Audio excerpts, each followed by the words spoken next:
Hello po. Ngayon naman po, magde-debone tayo ng bangus. At the same time, may mamarinate na rin po natin. So, meron po ako ditong 1 kg ng bangus. So, meron na rin po akong measuring cup, forceps, measuring teaspoon, tablespoon. At ingredients po natin is refined salt. Meron na rin po akong ground black pepper. And granulated sugar, vinegar, and minced garlic. Meron na rin po ako dito basin mamaya.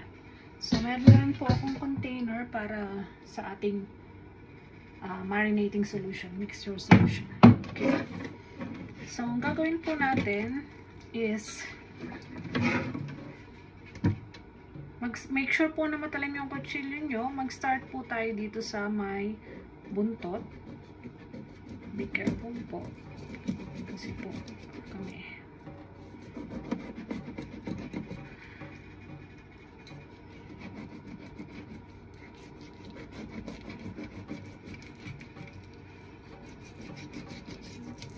Dito yata.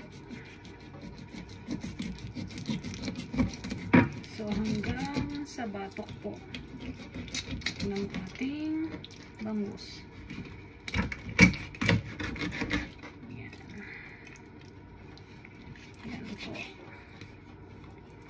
So, sa back po, ang paghati po ng bangus natin.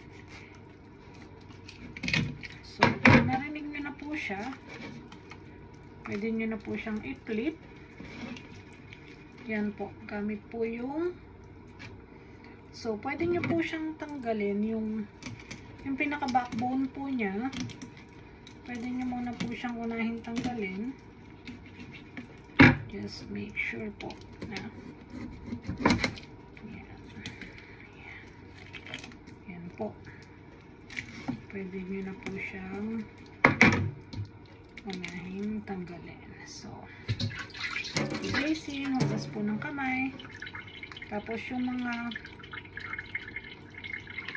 intestine po niya is make sure po na tanggalin po natin. Yung iba po hindi po tinatanggal tong nasa gitna kasi fats po, masarap. So make sure lang po na hugasan po natin ng mabuti. Yan po. So, hugas po. Para makita po natin yung mga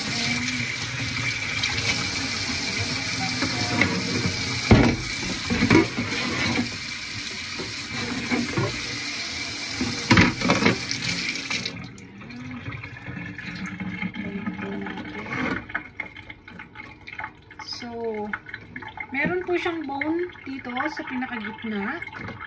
Yan, dito po sa gilid. Pero, meron din po siyang bone dito po sa pinakatiyan, dito. Yan po muna yung uunahin ko. Yan. I-ano nyo lang po, i-lock nyo lang po yung forceps, and then i-twist. Yan, naglalak po siya. Yan, dyan po sa gitna, makukuha nyo po yung mga bone. Yan po, kapain nyo lang po kasi po ito yung yan po, look. Madaling, kapain nyo lang po. Make sure na, kasi nakuha na natin yung sa gitna kanina. So, make sure po. So, dalawa po yan, dalawang side. See? Yan. Dalawang side po yan. Basta nalalak lang po yung forceps. Yan. Tapos po, meron po siya dito sa gitna, which is, bakit wala yun sa akin? Usually po, some na bangus, meron po dyan. Yan, okay na po. And then, dito po sa, ayun, meron. Maliliit lang naman po yung nandito. Ang pinakamalaki po is yung backbone. Bakit nag-lock?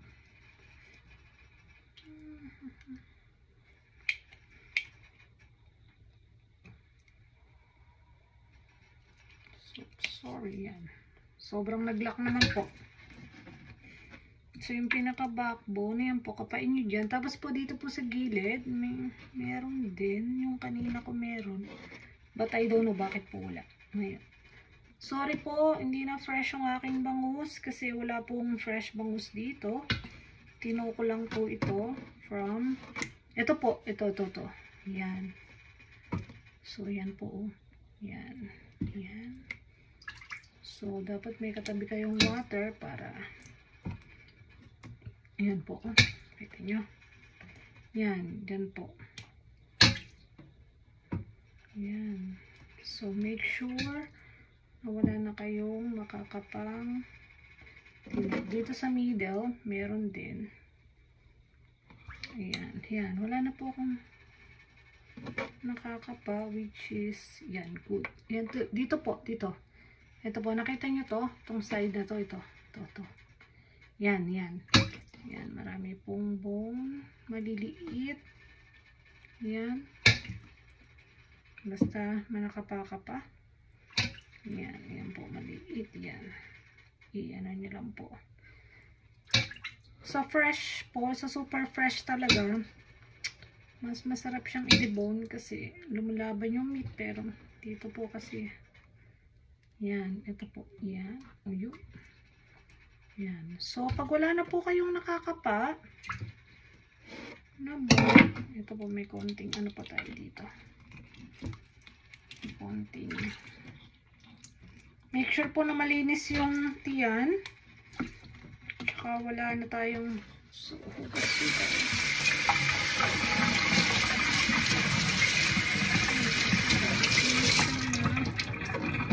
Wala na po kayong nakakapa.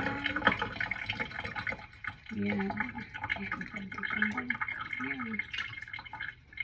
Yan. So, yan. So, hugasan po natin ng mabuti. Make sure po na walang ano. Ito po na-debone ko na kanina.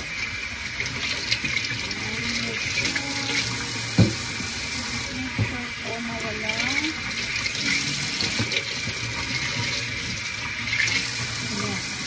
pasensya na po. Ganyan pa lang yung namin. So, hugas po. Hugas tayo ng utensils. Kunin po natin yung so, kung wala na po, kunin lang natin yung paglalagyan ng bangus. So, mas wala na kamais na. Wala po tayo ng solution. So, kailangan po natin ng 1 teaspoon refined salt.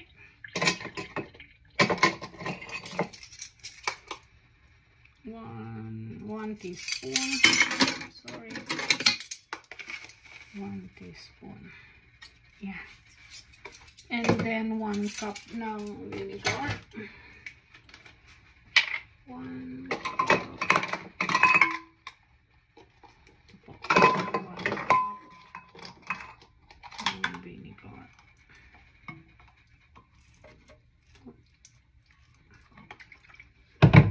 So, 1 cup.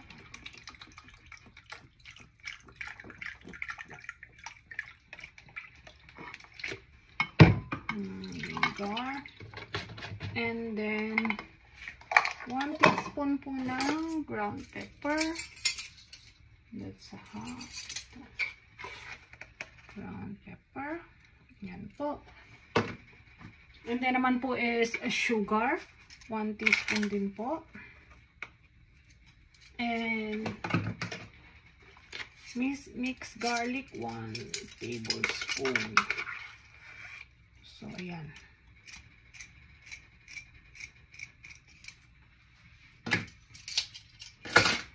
So, mix lang po.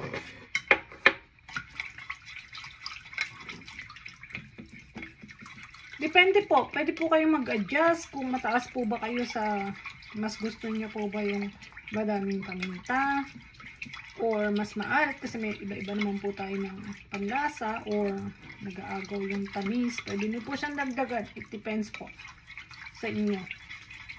Or gusto nyo mas maraming suka. Yeah.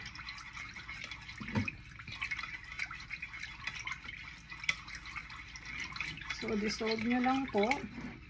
And then, kunin nyo po yung bangus na dinibone nyo. Yan. Sorry. Yung bangus na dinibone nyo po. Pabaliktad po. Dito po. Yung scale po niya nasa taas. Tapos, yan. So, pwede nyo siyang i-alternate. Yung iba naman. So, basically, ano po siya? Daing na bangus. So, yan. Nasa sa inyo po yan kung gusto nyo lagyan ng maraming dagdagan pa. Pero, sa standard muna po tayo. So, basically, may cover po ito. Pwede nyo lagyan ng cover. Tapos, i-marinate nyo po siya. I mean, ibabad nyo po siya for 30 hours. It depends. Para po sa akin, mas matagal, mas masarap. So, after nyong mababad for 30 hours, yan. So, meron po ako ditong ziplock na pwede ko rin siya ulit i-sealed. So, ayan. So, yan po. Meron po ako dito. So, after 30 hours, pwede nyo na siyang i-sealed. Or it depends. Sabi ko nga po sa inyo. Yan. Tapos, lagay nyo po sa fridge or sa freezer. Yan po. Thank you po.